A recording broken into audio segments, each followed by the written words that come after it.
It has been 25 years now when Infineon became public at the stock market, and a lot of things have happened since then. We became globally number one, becoming a very important partner for the automotive industry. And we are making cars clean, safe, smart, and we are actively shaping the future of mobility. Hi, my name is Joachim Binder. I'm with the Automotive Division, Business Intelligence and Development. I'm with the company since the very beginning. The first 4.5 years I was with memory products. Then, believe it or not, 21 years at Investor Relations, where I was already closely working with the Automotive Division. And then in the last 4 years at Automotive, I'm doing competitor analysis and market analysis. Hello, Joe. Hi, Peter. What have you brought us here? Well, this is an AURIX TC3, one of our most successful products in the Infineon history. Wow, so obviously a product which in this setting will be found in many cars. Maybe there's cars which have up to 40 of the AURIX built in the car. Definitely.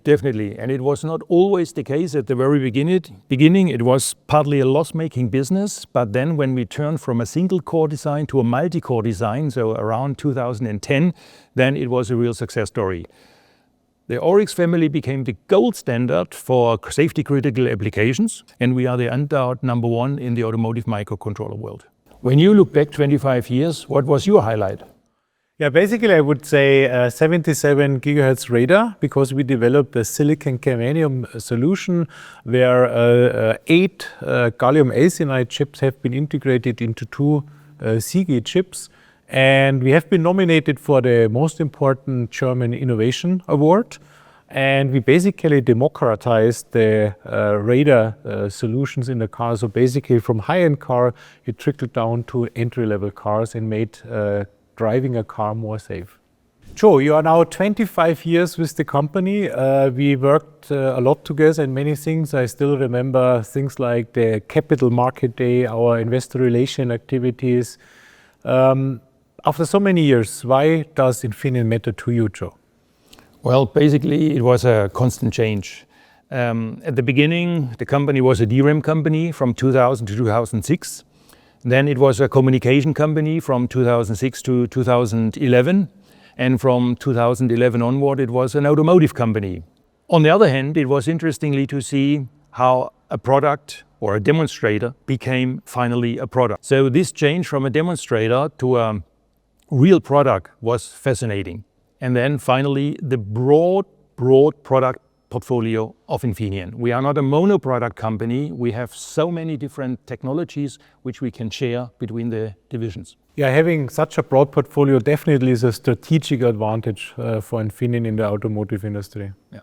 So Joe, you are also known as the man knowing all the numbers. How did it all start? Yeah, when we look back 25 years, we were starting with 585 million euro revenue in our automotive business. Today we have 7.4 billion. So that translates into a growth rate of about 11%. When you look at the global market, the market we are developing from 11 billion in 2000 until up to 75 billion this year. And the automotive market went from 56 million cars in 2000 to 92 million cars in 25. Wow. So basically it was a 2% growth rate in cars, but an 8% growth rate in the semiconductor content, and Infineon did even outgrow the market. Correct, absolutely. And that brought us to the number one position in the meantime.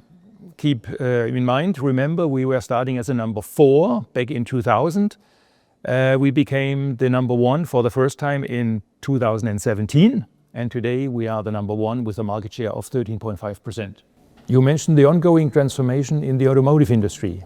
Now, today, in 2026, what is your view on this? Yeah, we're obviously in a very dynamic market situation in automotive. And there's a lot of trends coming up, new architectures, new companies, new players in the market. And it's very sure that we need to accelerate innovation to customer success. So we need to become faster in deciding on new products. We need to be faster to develop new products, but also we need to be better in helping our customer designing in our products and their solutions.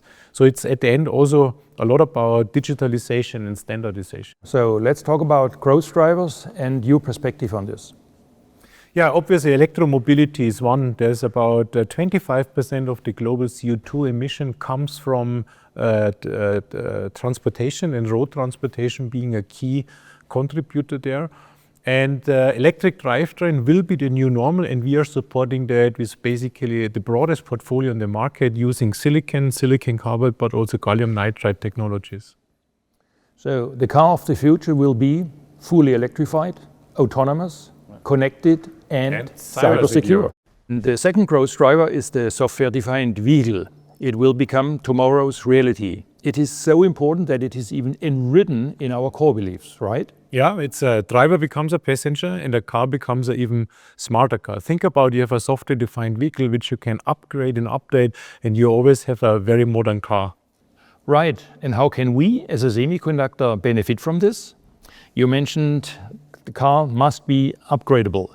So if you look back in the year of 2000, a car was equipped for the needs and for the requirements of the year of 2000. 2025, a car must be prepared for the upgrade cycle for 2030.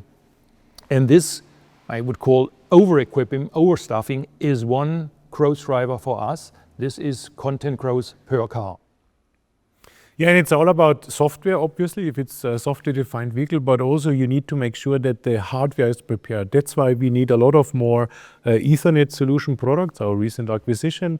We will see more AI at the edge with AURIX. We will see solutions which are very smart power distribution. Our profits fit into that. But also NOR flash will become very critical for a software-defined vehicle. And what is your wish for the future, for the company, for the employees? Yeah, stay curious, push boundaries, be responsive in time, manage conflicting targets, and also make sure that responsibilities are clear. This is how we stay number one in automotive. Yeah, we are shaping the future of mobility, making cars clean, safe, and smart yesterday, today, and tomorrow. And it's like people like Joe with the passion, with the ideas, driving things forward, being able to explain complicated things in an easy way. That all makes us successful, and I'm very proud about the automotive team, and it's good to see that Infineon matters to so many people. Ja, wieder. Servus, Joe.